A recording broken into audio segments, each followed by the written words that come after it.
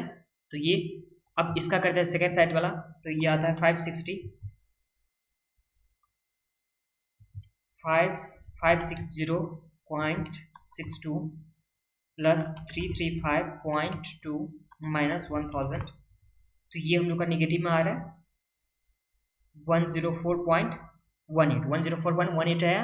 अब इस तरह से IRR का हम लोग को फॉर्मूला देंगे, तो IRR का फॉर्मूला क्या होता था, इज इक्वल टू होता था लोअर रेट फिर plus NPV at lower rate divide by NPV at lower rate minus NPV at higher rate, फिर हम लोग higher rate minus lower rate करते थे। ब्रैकेट क्लोज कीजिए, ये कितना आता है, लोअर रेट हम लोग सबसे पहले जूम किए थे 10% लोअर रेट था हम लोग का, फिर NPV एट लोअर रेट, तो ये रहा 79.6, फिर 79.6 माइनस माइनस तो प्लस हो जाएगा। देखिए यहाँ पे माइनस दे रखा हुआ है और प्लस में NPV एट हायर रेट में भी माइनस दे रखा हुआ है, तो माइनस माइनस क्या हो जाएगा यहाँ, तो ये हो जाने वाला है प्लस, और ये आ जाएगा 104.18, फिर 15 माइनस 10। अब इसे सॉल्व कीजिए, सॉल्व करने से कितना आता है, तो ये आ गया हम लोग का 79.6 प्लस 104.18 M प्लस फिर 79.6 डिवाइड बाय MRC इंटू 5, तो 10% प्लस 2.16, तो 2.16 आया, तो इस तरह से कितना आ गया 12.16, 12 पॉइंट कितना आ गया 16% आ गया। तो ये हम लोग का आ गया IRR, तो IRR हम लोग का 12.16 आ गया। अब ध्यान दीजिए, तो इस तरह से यहाँ पे इस सम्स में कॉस्ट ऑफ इक्विटी कितना होना चाहिए, तो कॉस्ट ऑफ इक्विटी होना चाहिए, कॉस्ट ऑफ इक्विटी 12%, बिकॉज जो भी IRR होता है वही क्या हो जाता है रियलाइज्ड यील्ड अप्रोच में वही हो जाता है कॉस्ट ऑफ इक्विटी। ओके, यहाँ तो कुछ प्रॉब्लम नहीं है आप लोग को। अब 12% में हम लोग एक बार चेक कर लेते हैं। देखिए यहाँ पे दे रखा है 12.16, तो बस इसे राउंडिंग ऑफ करने, बिना राउंडिंग ऑफ के समझ लीजिए ना, 12 के बाद 0.1 है, तो इसे मैंने कितना कर दिया 12 कर दिया, बिकॉज अब 12 क्यों कर दिया, तो यहाँ देखिए 12.16 भी लिखने से कोई प्रॉब्लम नहीं है, आंसर जो भी 12.16 आया है वो भी हम लोग का राइट ही है। बट इसमें देखिए क्या दे रखा हुआ है, इसके आंसर में अगर जब हम लोग देखते हैं जो इलस्ट्रेशन नंबर 10 है उसका आंसर अगर ICAI स्टैंडर्ड से देखते हैं तो आ जाएगा कैसे दे रखा हुआ है। इसमें एज्यूम कितना किया कि यहाँ पे एक बार पढ़ लेते हैं, we know that as per realised yield approach cost of equity is equal to the realised rate of return, therefore it is important to compute internal rate of return. तो यहाँ पे क्या बोला कि इंटरनल रेट ऑफ रिटर्न में जो भी आएगा वही क्या आ जाएगा, कॉस्ट ऑफ इक्विटी आ जाएगा।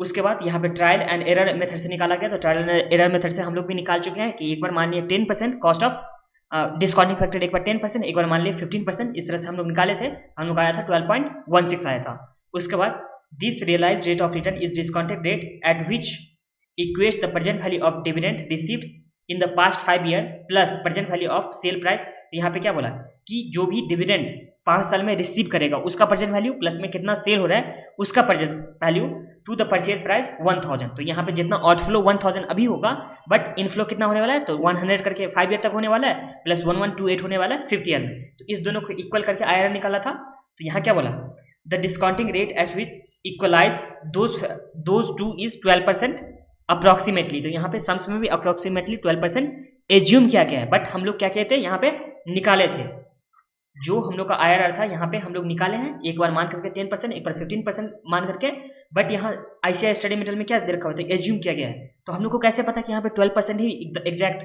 मिल जाएगा, एक ही बार में मिल जाएगा, इसलिए हम लोग वहाँ पे 10% एंड 15% से मान लिए थे। 10% एक बार डिस्काउंटिंग फैक्टर, एक बार 15% मान करके हम लोग कॉस्ट ऑफ जो IRR था वो हम लोग निकाले थे। बट सम्स के हिसाब से अगर चलते तो हम लोग को एज्यूम करना होता है 12%। अब एज्यूम कैसे कर सकते हैं, कैसे पता होगा कि यहाँ पे 12% ही एज्यूम करना है, ये समझने वाली बात है ना। तो ये इसलिए अब यहाँ पे हम लोग एज्यूम क्यों किए हैं 12%, बिकॉज यहाँ पॉइंट में भी करेंगे तभी एक ही जैसा आंसर आएगा, थोड़ा बहुत जो राउंडिंग ऑफ के वजह से डिफरेंस आएगा वो आएगा, अदरवाइज नहीं आएगा। तो इसलिए हम लोग यहाँ पे क्या माने, कॉस्ट ऑफ इक्विटी 12%। एंड इसके बाद हम लोग क्या करेंगे, चेक करने वाले हैं कि 12% में वहाँ पे जो हम लोग का डिविडेंड आने वाला है, प्लस में जो भी 5th ईयर में जाकर के हम लोग को आने वाला है सेल प्राइस के बदले, उसका प्रेजेंट वैल्यू देखते हैं कि 1000 आता है कि नहीं आता है। बस कॉस्ट ऑफ इक्विटी कितना लेकर के 12% लेकर के। तो देखिए आ जाइए इसमें फिर से एक बार हम लोग क्या करते हैं, चेक करते हैं। इसमें सबसे पहले ईयर आ जाएगा, तो ईयर में कितना आ जाएगा 1 2 3 4 5 और 5। कैश फ्लो में कैश इनफ्लो तो 100 आया था, फिर 100 आया था, इस तरह से 100 फिर 100 और यहाँ 100। अब यहाँ जो 5 बार हम लोग 100 लिख रहे हैं उसे हम लोग 1 से लेकर के 5 ईयर तक भी लिख सकते हैं, कोई प्रॉब्लम नहीं है। और 5th ईयर में जाकर के 1128 आया था। अब डिस्काउंटिंग फैक्टर कितना आ गया, तो एट द रेट 12% या 12.16%, जो भी लिखना होगा आप लोग लिख सकते हो, कोई प्रॉब्लम नहीं है कि 12% ही लिखो या 12.16। जो आंसर का डिफरेंस होगा सिर्फ और सिर्फ राउंडिंग ऑफ की वजह से होने वाला है, बिकॉज जितना बुक्स में एजम्पशन, जो भी बुक में एजम्पशन है उतना तो हम लोग एग्जैक्ट तो नहीं एजम्पशन मान सकते हैं ना, ये तो डिफरेंट हो सकता है, इसलिए घबराना नहीं है। ये डिस्काउंटिंग फैक्टर, उसके बाद क्या आ जाएगा ये प्रेजेंट वैल्यू। तो चलिए, और यहाँ 1 से लेकर के अगर 5 तक लिखना है, इसे आप लोग लिख सकते हो 1 से लेकर के 5 तक, और यहाँ डिस्काउंटिंग फैक्टर जो होगा वो एक ही बार लिख सकते हो 5 साल के मिला करके, या अलग अलग करके लिखना है तो वो भी लिख सकते हो, कोई प्रॉब्लम नहीं है। तो चलिए, एक बार हम लोग एक ही साथ लिख लिए थे, बट इस बार अलग अलग करके लिखने वाले हैं। तो ये 1 divide by 1.12 is equal to करेंगे तो कितना आ गया, फर्स्ट ईयर के लिए 0.892 राउंडिंग ऑफ करने के बाद 893 हो जाता है, तो 893 कर दीजिए। 1.1 डिवाइड बाय 1.12 इक्वल टू, दूसरे वाले इक्वल टू करने से हम लोग आता है 0.797, थर्ड टाइम 0.712, फिर फोर्थ टाइम करने से 0.636, फिर नेक्स्ट टाइम करने से 0.567, फिर 5th ईयर में कितना होगा 0.567। अब यहाँ पे जो हम लोग 5 यहाँ लिखे, अब इसे 6th ईयर के स्टार्टिंग में लिख सकते हैं, 6th ईयर के बिगनिंग में हम लोग लिख सकते हैं, बिकॉज जो भी 5th ईयर का एंड होगा वही तो 6th ईयर के बिगनिंग में होगा, तो इसलिए हम लोग लिख सकते हैं, तो कोई प्रॉब्लम नहीं है। अब प्रेजेंट वैल्यू में कितना आ जाएगा, तो प्रेजेंट वैल्यू में हम लोग डिस्काउंटिंग फैक्टर प्लस में जो दे रखा हुआ है कैश इनफ्लो उसे मल्टीप्लाई करके निकालेंगे। तो मल्टीप्लाई कीजिए तो कितना आता है 89.3, 89 पॉइंट, देखिए 0.89.3, इसे 100 से मल्टीप्लाई करेंगे तो 2 के बाद पॉइंट आ जाएगा, तो इसलिए 89.3 आ गया। फिर यहाँ पे 79.7, फिर 17.2, फिर 63.6, 56.7, फिर ये तो मल्टीप्लाई करना होगा, यहाँ तो नहीं हो सकता क्योंकि पॉइंट तो दे नहीं रखा हुआ है। तो 1128 इंटू 0.667, तो ये आ गया 752.376। इसे ऐड कीजिए, कितना आता है 1000 के आसपास में आएगा।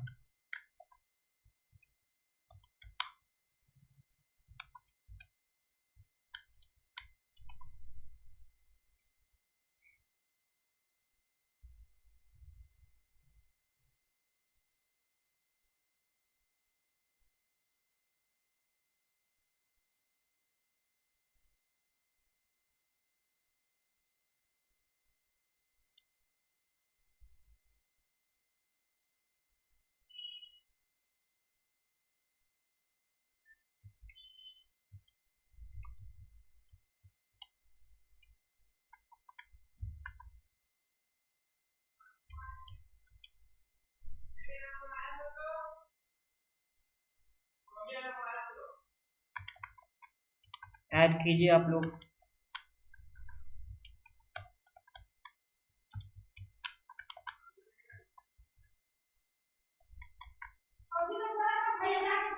तो इस तरह से ये हम लोग का कितना आ गया प्रेजेंट वैल्यू 1000.076, तो 1000 ही आ गया। तो यहाँ पे क्या हो रहा है, कैश इनफ्लो जितना हम लोग का प्रेजेंट वैल्यू कैश इनफ्लो आया और कैश आउटफ्लो जो दे रखा हुआ था 1000 फर्स्ट टाइम में, वो दोनों इक्वल आ जा रहा है। इस तरह से यहाँ पे हम लोग क्या मान लेंगे कि कॉस्ट ऑफ इक्विटी कितना होने वाला है 12%। तो ये जो हम लोग IRR निकाले थे वही क्या आ जाएगा यहाँ, कॉस्ट ऑफ इक्विटी जो है 12%। और इसी के साथ ये सम्स हम लोग का कंप्लीट होता है। अब हम लोग नेक्स्ट वीडियो में नेक्स्ट सम देखने वाले हैं। चलिए मिलते हैं नेक्स्ट वीडियो में, तब तक के लिए अपना ध्यान रखिए, बाय बाय, टेक केयर।